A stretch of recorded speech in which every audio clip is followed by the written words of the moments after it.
All right, welcome to the deep dive.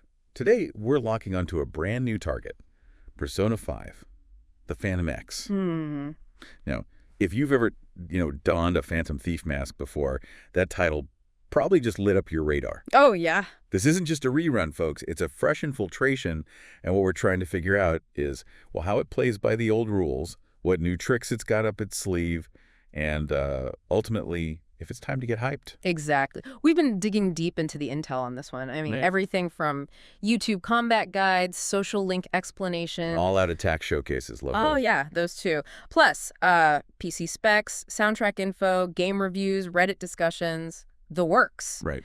So our mission today, basically, cut through the noise, extract the key info on Persona 5, the Phantom X. We'll highlight what's going to feel familiar, what's definitely new, and maybe, just maybe, a few things you won't see coming. Okay, let's get right to it. Starting with the core, right? Yeah. Gameplay. Specifically how we'll be throwing down against shadows. For those of you who've cruised through the metaverse before, moving around, bumping into enemies, that will feel like second nature. Pretty much, yeah. You've still got the option to, jump the shadows for an ambush, get that first strike. Or just charge straight in. Or charge straight in. But what's interesting is that advantage still really hinges on that first contact. Ah. If they spot you first, oh, you're in for an ambush, they get the first moves. Right, standard Persona. Standard Persona. But initiate the fight yourself, and you're in control. And here's a nice little quality of life thing.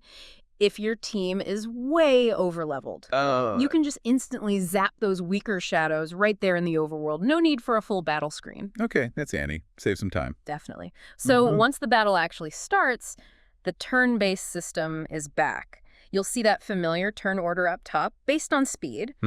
Team strategy is still crucial. You'll probably want your, debuffers or support characters going first, setting things up. Before the big damage dealers step in. Yeah. Exactly. And all the actions you'd expect are there. Persona skills, costing SP, single target, AoE. Melee attacks, gun attacks. Right. Gun attacks, still limited bullets. Gotta watch that. Guarding, using items, they all take a turn. And hitting weaknesses is still the name of the game for knockdowns. Absolutely. Still critical for getting those knockdowns. But here's a twist, a big one, that really changes the flow. The Baton Pass.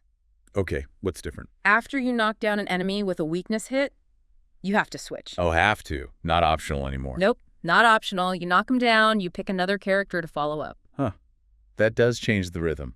Forces you to use the whole team more, I guess. It really does. You've got to think ahead more about elements, plan your chain of attacks, knowing each knockdown means someone else comes in. But the big payoff is still there if you get everyone down. Oh, yeah. Knock down every single enemy on the field. You still unleash that massive all-out attack. Big damage. Very satisfying. Good, good. Now, what about the Navigator? We had Morgana, then Futaba. Is there a similar role here? There is. In this game, the Navigator is a character named G. Think of them like Futaba, providing support, but maybe with some different tricks. They activate after a few turns, and each Navigator seems like there might be options later. Has unique skills like Futaba apparently can show up and she might reduce enemy defense or even implant new weaknesses. Oh, implant weaknesses. That's interesting. So they're more active participants. Seems like it. More than just analysis, it adds another tactical layer, you know? Knowing when to use their skills could be crucial. Right. And then there are ultimate moves. Saw something about highlights. Yeah, highlight moves, basically ultimates. There's a meter, bottom right, builds up to 100%. Okay. Use a highlight, it fully drains the meter. These can be like huge AoE damage, focused single target nukes, or even powerful team buffs. So strategic use is key. Don't just fire it off. Probably not. You'll want to save it for the right moment, I imagine. Yeah. A tough boss phase, clearing a dangerous wave, that kind of thing. Makes sense. And guns can still knock down on crits or weaknesses. Yep. That mechanic seems to be intact. Still useful for getting those knockdowns outside of just magic skills. Now, you mentioned new characters. Do they bring unique mechanics to the table beyond just skills? They do, actually. Some of them have really interesting twists. We're seeing things like form switches. Form switches? Like... Well, one character, Sugrin, apparently has something called Masquerade instead of a normal highlight. Sounds like a different kind of power move. Another, Mesa, can just swap forms with a button press. Okay. And Elise has dual typing forms. It sounds like her form might change based on who else is in your party, or you can maybe swap it manually. Wow, okay. That adds a lot of depth to team building. For sure. It's not just picking skills, it's potentially managing different modes for characters. Even the protagonist, Wonder, can apparently get extra turns depending on his skill build. Customization seems pretty deep. All right, so combat sounds familiar, but definitely evolved. Let's switch gears. What about the other half of Persona? The daily life, the social links, the confidants?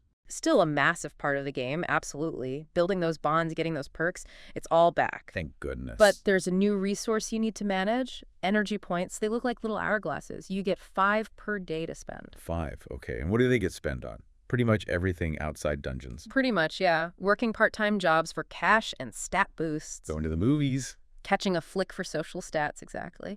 And, crucially, hanging out with your confidants all costs these energy points. Only 5 a day sounds potentially limiting. It could be. But there are different reward multipliers. You can choose a standard 1x activity or a 3x option. 3x. Yeah, costs 3 times the energy, so maybe 3 points instead of 1, but gives you way bigger reward. More money, more stat points. Seems like a way to focus your efforts if you're short on time or energy. Okay, that makes sense. A trade-off. And can you get more energy if you run out? Thankfully, yes. There are energy drinks you can get in-game to replenish your points. So it's manageable, just requires some planning. Gotcha. And the classic social stats knowledge, guts, proficiency, etc., they're still in. Still important for unlocking certain confidants or, accessing other bits of content. The usual stuff. How about initiating confidants? Is it the same system? Structurally similar, yeah. You unlock them through story progression or side quests. One nice change, though, you apparently don't need to, pull specific characters from the gacha system to start their confidant story. Oh, that's a relief. Big relief, yeah. And later in the game, you unlock the ability to dedicate specific time slots, day, afternoon, night, to meet up with specific confidants. Scheduled hangouts. No more wandering around hoping they're free. Seems like it. Should make ranking them up way more efficient. Just book them in. Nice. And the rewards for ranking up. Still good. Looks like it. You get rewards per rank, like gems, probably premium currency, and permanent perks, store discounts, that kind of thing. You'll still hit points where you need more meetings to progress their personal stories, naturally. Right. And you can still give gifts bought with regular in-game money to boost relationship points faster. And romance. Is that still an option? It is. Reaching rank 15 with a confidant unlocks the romance option, though current info suggests only female confidants are romanceable, even if you're playing as a female protagonist. Male characters seem to be friend zone only for now. Huh. Okay, interesting. And do social stats affect classroom questions like in P5? Doesn't seem like it. Social stats seem purely for unlocking confidant interactions and maybe other activities, not for guessing pop quizzes. Right. Okay, let's talk personas, the heart of your power. How do you actually get them in Phantom X? Lots of ways, actually. Fusion in the Velvet Room is back, of course. Literally. You can also exchange for them in something called the SOS Guild Shop. You'll pick up low-grade ones from random shadow fights. Standard drops. Yep.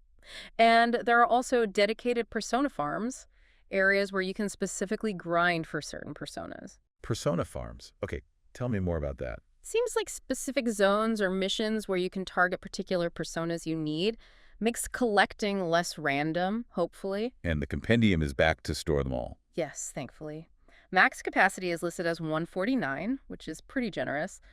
And some personas might be tied to progressing your confidant rank with the Velvet Room attendant. Gotcha. Now, I saw something called inspiration points. What are those about? Yeah, inspiration points. Looks like you get those when you build personas, probably through fusion mainly. And it seems they're used to boost the protagonist's own stats. So fusing personas directly makes your character stronger. Nice synergy. Exactly. Encourages you to experiment with fusion. What about rarity? Is it more complex than just, common or rare? It seems a bit more layered, yeah.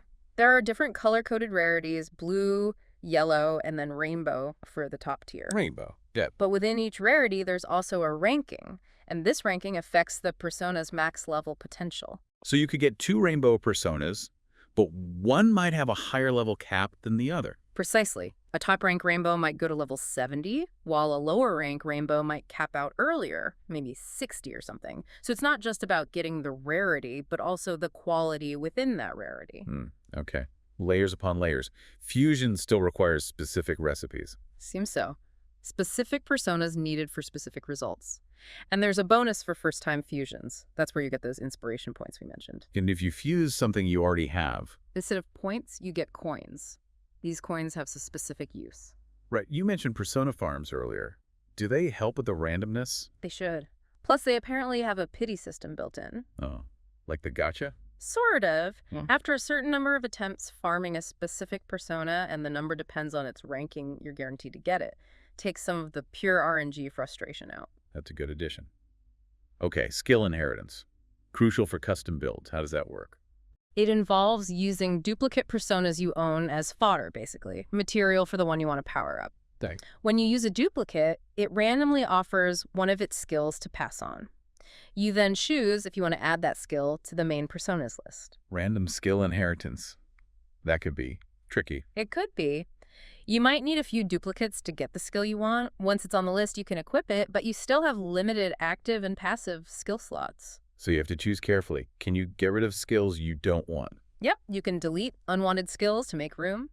And of course, each persona still has its own elemental strengths and weaknesses. That's core. And those coins you get from duplicate fusions, what are they for? Those are SOS coins. It sounds like you earn them mainly from some kind of ranking system in the game. Competitive element. Maybe PvP or leaderboards, yeah. You spend these coins in that exchange shop we mentioned earlier. To buy. Duplicate personas. So if you're unlucky with fusion inheritance or farming, you can save up coins and just buy the duplicate you need. Okay, so there's a fallback. Are the coin rewards fair across different ranks? Reports say the rewards are pretty equalized across different leagues or tiers, so even if you're not top rank, you can still earn a decent amount. Prices in the shop vary, though, based on rarity and how good the persona is generally seen to be. Right, supply and demand, kind of. Okay, let's shift focus to the story. What's the setup for Phantom X? Okay, so we're back in Tokyo. Familiar backdrop. But it's an entirely original story with a brand new group of phantom thieves. New protagonists. Yep. You play as Wonder, a second-year student at Kakatsu Academy. He meets this mysterious owl-like creature named Luful. The new Morgana, basically. Seems like it, yeah. Guiding companion role. And the main goal for this new team is interesting. It's about restoring the concept of desire to humanity. Restoring desire. In what sense? The game seems set in an era where people are suffering from low desire or apathy, so the thieves are trying to reignite people's passions, their drives. Huh. That's a different angle from P5's focus on distorted desires. Will we see new locations? Definitely. New dungeons to infiltrate, plus new areas within Mementos, it seems. And the original P5 cast, are they involved at all? They make appearances. Joker, Anne, Rigi, others. They're in the game. But it sounds like they appear via special contracts, not as permanent party members, more like guest stars or summons, maybe. Okay, cameos. What else is new? Mini games, social stuff. Yeah, there are new PvE challenges in the Velvet Room called Trials, various minigames, and even guilds you can join. Guilds, like MMO guilds. Sounds like it. Maybe for co-op content or just social hubs. And the early buzz on the story and characters, what are people saying? Really positive, actually. A lot of players who've tried the beta say the story and the new characters are totally on par with Persona 5. High praise. Yeah, it is high praise. And this theme of desire, how does it play out? Well, besides the main goal, there's this element of a popular website where people can anonymously label others they think are evil as phantoms, and this digital tag apparently has real-world consequences for the person targeted. Whoa, okay.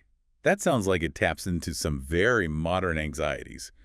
Social media, public shaming. Exactly. Seems like it could have some sharp social commentary.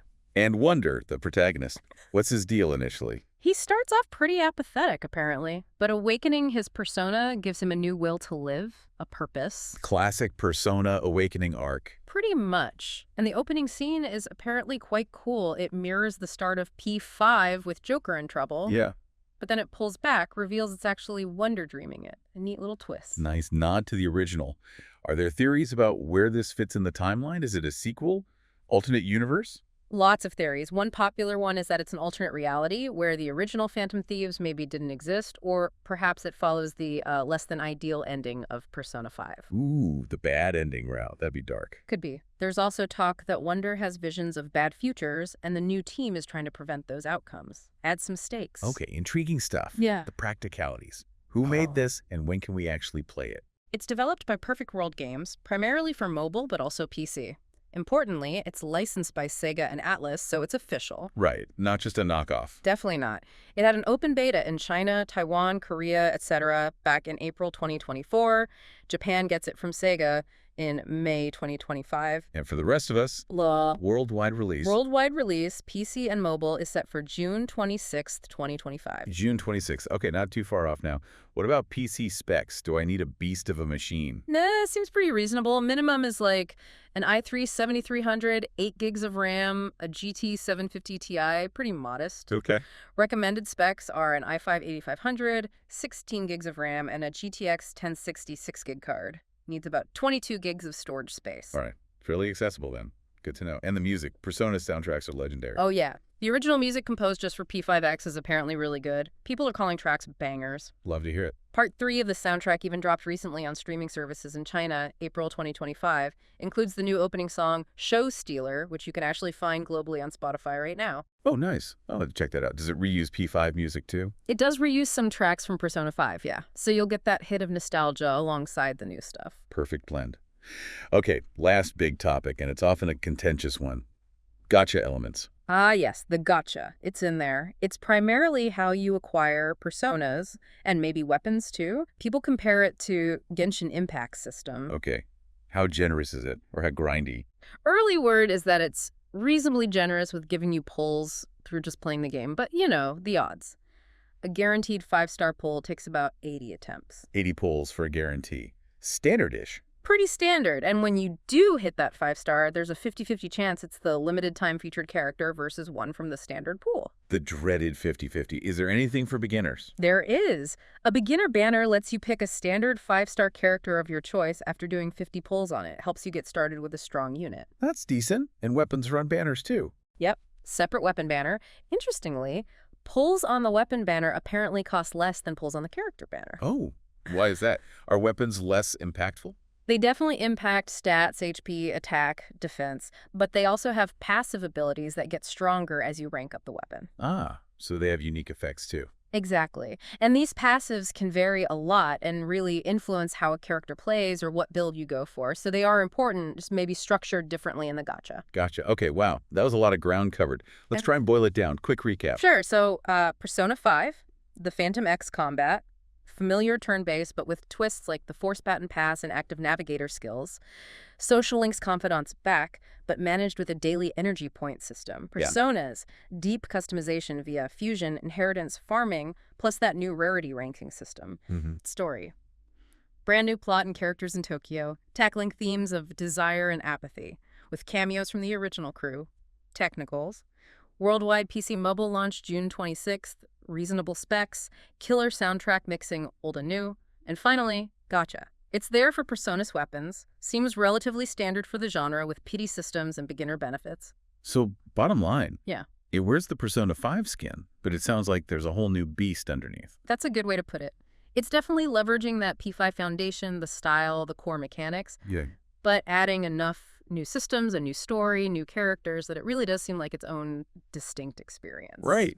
And while, gacha will always be a talking point. Always. It sounds like the core stuff, the slick combat, the life sim elements, the potentially great story, that stuff feels intact. That seems to be the consensus from early players, yeah. The Persona feel is reportedly very much there. Okay, well, here's something for you, the listener, to think about. In this world apparently struggling with low desire, how will this game's focus on reigniting passion resonate with you?